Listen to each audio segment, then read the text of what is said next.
Thank you very much for giving me the opportunity, and I really wants to thank the people that I photograph. Because of them I'm here, and before them I'm here. I have been working last 14 years as a photographer, and I live in Bangladesh. We have more than 150 million people, and in our capital we have 15 million, more than 15 million people. And a lot of people, you'll see people, they're living very bad situation. They don't have their basic rights. They even don't have they even have drinking, fresh drinking water. They don't have shelter. They have no food. They work whole day, early morning to late afternoon, and they earn less than $2 a day. But the most important thing about these people, they never give up. They never complain, and they're really strong inside, and they're happy. You will be really surprised if you see these people. You look at their eyes. They look really strong and really happy. They never depressed. I was in many European countries, and I saw people have everything here. If I compare Europe with my Bangladesh, it's like heaven. But I like my hell a lot. Bangladesh is like hell, but I really want to die there. And in this hell, people are really strong, and they never give up. They never complain. They never will say you, because of you, I'm here, I'm poor. You suck out our blood. I'm going to show you some photographs, and I'll talk about it. I just speak a few images from my whole archive.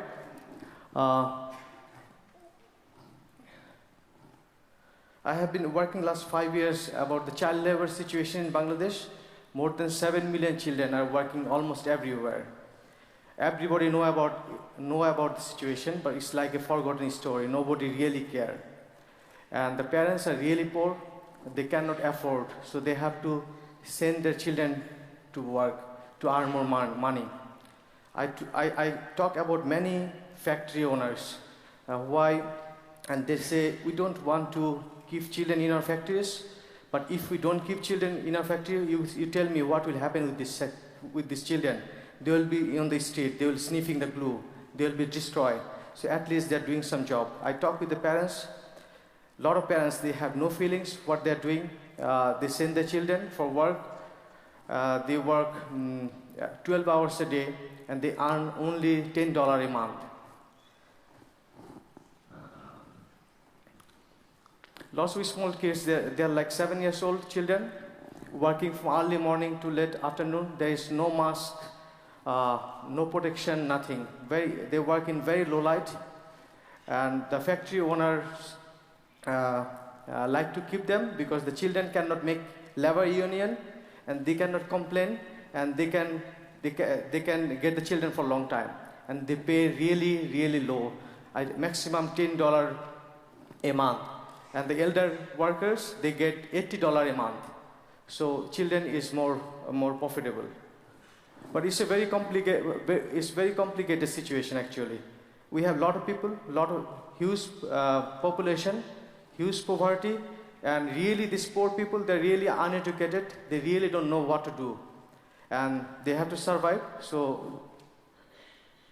And it was very difficult to get permission because child labor has been banned since 1992. And after 12 years, I visited a factory, textile factory, who was producing some European brand T-shirt for children. And I got a picture. The owner of the factory, he was beating the boy, 12 years boy, because he was too slow to swing the T-shirt. The factory was there was alley, and there's many factory, and I was passing through the alley, and I just saw it, and I only got the opportunity to take two photos. And that picture won the World Press Photo Award in 2006, and it brings a lot of attention, international attention on this issue. We got many really hard pressure regarding these matters. Then I start getting many calls from the garments owner. What the hell are you doing? What the hell are you doing? You're ruining our industry. And then they publish a book. You know, when the picture gets selected for World Best Photo, they have exhibition in all around the world, and they publish a book. So I take this book with me, and I went to this factory again, and I show the owner, And I told him, if you beat these children anymore, I will send you to jail. And he was really scared. And he promised he will never beat his children anymore. But you never know. So sometimes I was talking with the factory owners and try to convince them that I don't want to stop child labor, and it's really impossible to stop child labor in Bangladesh. More than I told you, more than 7 million children, more than half of the population of, I think, Portugal. The children are working in many different kind of factories. Some factory owners, they was agree with me. I convinced them, so they let me go inside the factories. But most of the time, they just refuse me. So sometimes I just jump into the wall. I take the picture and I flee from there. Even I could not take the name of the children's. Sometimes of some factory, because I went several times, so they touched me and they let me go inside the factory. His name is Munna. He's 7 years old, making rickshaw purse. Most of the children, they really lost their childhood. If you see them, they look like grow up. You can see the hand of the Munna.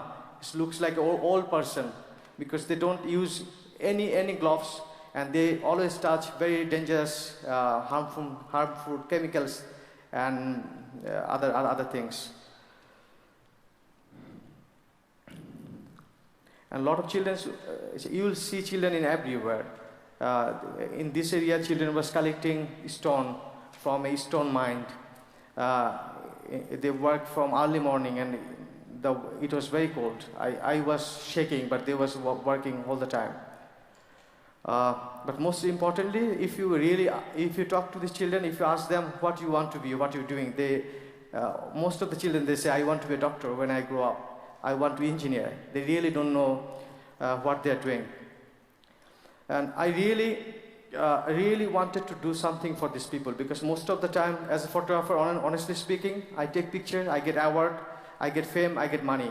I'm in Portugal because of these people, because of these photos. But directly, they get nothing. Directly, maybe she get nothing. So I try to help sometimes. I try to sponsor some children's. Last year, I got a photography grant from Switzerland. It's called Vive International Photography Grant. So with this money, I tried to help these children. I wanted to sponsor some children. So I talked to them. Their parents told me, we can only take your money if our children agree to go to school. So I want them to send them to school for whole life, and I want to pay for them. And they say, we don't know anything about school life. We grow up in this situation. We cannot live without work. And what I will do, there is many people in Bangladesh, they're educated and they're jobless. At least I'm learning some technical job. So when I grow up, I can continue this work. So it's a very, very, very, very complex situation. Children also working in a dumping yard. They collect plastic bottles, glass bottles, other things to resell. And most of them, they earn $10 a month. I have been doing this project not for really, it's impossible to stop child labor in Bangladesh, but I really want to improve the situation. The working hours should be less, they should be good paid, they should not be beaten by their factory owners, and there is lots of NGO schools surrounding by the factories, but they never go to this school. So they should go to school at least for two hours per day. That can make a big difference.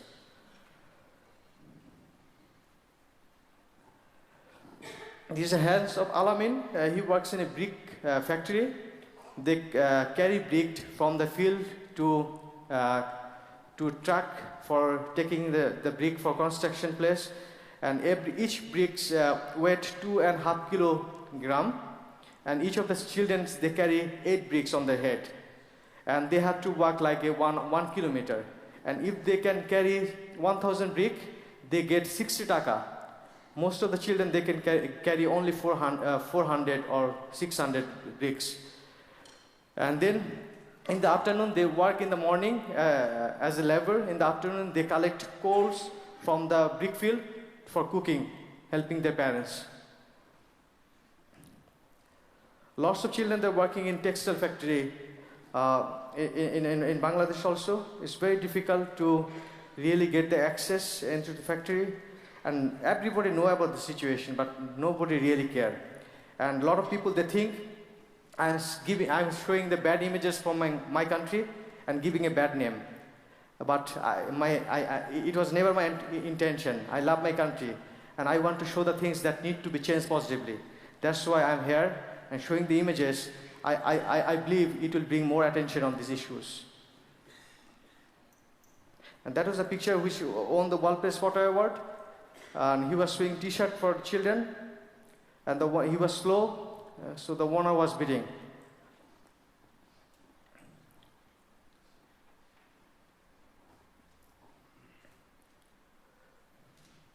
But sometimes I really get depressed. Why?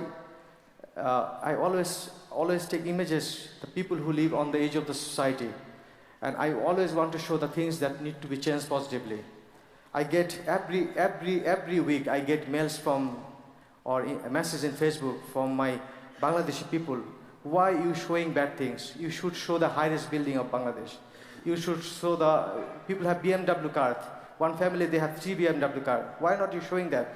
We have longest beach in the world. But I always, because I never feel to take picture of that things, because I want to show the things. But it's very difficult because you always carry the story with you. It's not easy. I was in an area that was really badly affected by cyclone, and I went there and I saw people was dying there. They had no food, house was destroyed it, and people was living on the street. They was begging, and I had nothing with me, no money. I had only rent for the bus because I suddenly got the news and I went there. So I could not really help them, and I get really sick. I feel I should help them. I should not take their photos. I should build their house. I should give them money. What the hell I'm doing? I'm getting the benefit. I will publish this picture and I'll get the fame. Nothing will happen them. I really get sick. 2 days I could not take photos. I was in hotel. I get fever. Then after 2 days I feel if I take photos, if it get printed in the magazine, maybe there will be more help. People will know about the situation and they will bring more help. Then I start taking photos. And that is my intention, to get across the information. Otherwise, these people are very ordinary. All people I take picture. They're very ordinary people who live just beside us. We see them, but we never pay attention to them. This is another story I have been doing for a long time about the sex workers in Bangladesh, and I am focusing the child sex workers. Some of them are below 14 years old. They're very young. And the main problem nowadays, they're giving Orarexen, a stereotype tablet by their madam, to make them fat and look them older. They think then client will like them. And this tablet is very dangerous for health. It's very, very dangerous because this tablet is for cow, make you cattle's fat. It's a tablet for cattle's. I have been doing this project in brothel. One brothel is in Faridpur, which is 200 kilometers from Dhaka. More than 800 sex workers work there. A lot of them are very young. She is Nodi, only 14 years old. She was sold by her stepmother. And she was one madam from this brothel. She brought her with around $500. So, and she has to work for this madam for 2 years. She will get nothing. For 2 years, she will get nothing, only food and shelter. And they have to work really hard. They have to stand up outside their door, outside the room for whole day. They even they are not allowed to go bathroom for a long time. If they are late in bathroom, the ma'am beat them because they lose their clients.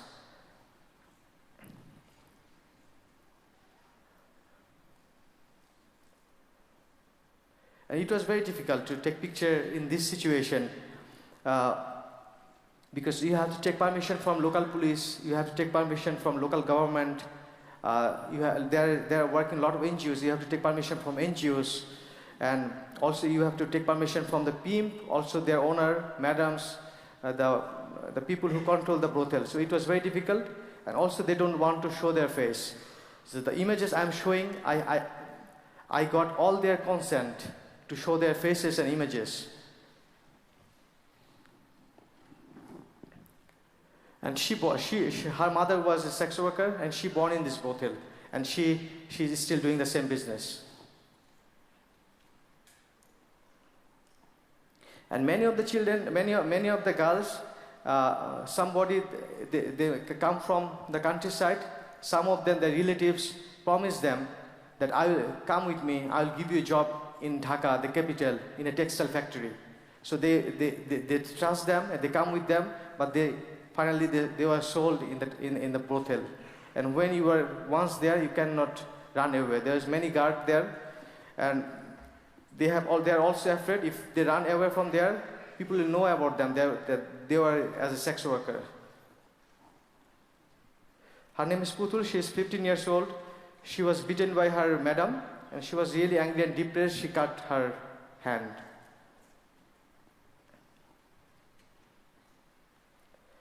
And there's lots of police raid there. She was selling a young girl.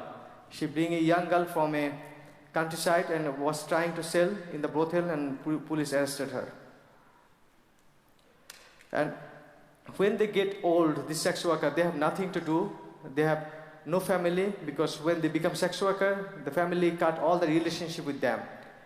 And most of them, when they grow old, they work as a servant to other sex workers' house. Her name was Lisa. She get really emotional at the time, because she become really old and very fat, and she has no family now. She has very less client. Nobody really take care of her, and she was really emotional. So what will happen with her now? What she will go, because she has no family. I'm going to show another story about the train. We have a lot of people in Bangladesh, and our train cannot accommodate everybody inside. So there's a lot of people, because of poverty, there are a lot of people, they ride on the train roof, because most of these people, they earn only less than $2 a day. So if they wanted to go inside the car, they have to pay up and down half dollar or $1. So they cannot bear there. So they have to on the train roof. And I was in the same location with them, and it was very, very dangerous, because there was nothing to hold. You cannot hold, and Bangladesh train is like always shaking like this. And once I did not notice, I was taking picture standing in a train roof, and something hit me here. And I don't know how I saved myself, but I thought I will never go up again. But I could not control. I went up again next day. And I was in the same location where she is sitting. I was just opposite, and I was standing. My belt was in where she is holding on that hook. And they do it just because they don't have money. But these people, they always smile. You see, she's not afraid. If you see her face, and they never complain. They always smile. In 2006 or 7, one of the most powerful magazine from Germany, Stern magazine, they wrote an article, the most happiest people in the world are from Bangladesh. I don't know what makes them happy. They have nothing. They even don't have food for 2 days, 2 times a day, but they always smiling. They never complain. They're really strong. And I want to show that dignity, that strongness that they have. We have everything, but we complain all the time. He get angry because I was just leaning from the train. One of my friend, he was holding my belt, and I was just, because it was too high, so I have to lean like this. And we have a festival, a big festival of Muslim, and that time a lot of people, they go on the train. And there is one place, several accidents happened, and I was taking photos of the accident, and somebody came to me and told me, hey, don't move, and don't worry, you'll get more people. They always fall from here. So a lot of people, they take fish, he is carrying fish from countryside to Dhaka. He will sell fish in the Dhaka and will come back again. And it's really cold, sometimes it's really fast, top of the train, and they're habituated, they know how to do it, but it was really dangerous for me. And some children, a lot of children also work in the train roof, they're selling pickles.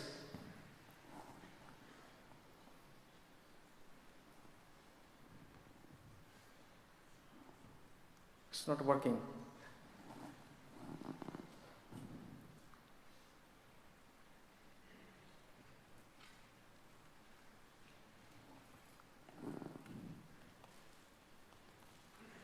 But these people was always really friendly and really strong.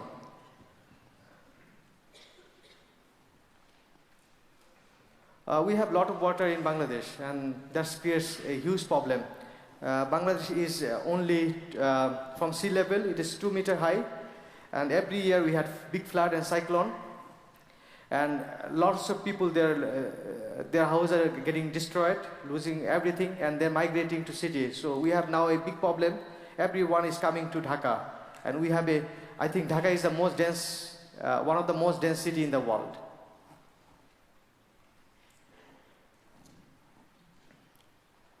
Oh.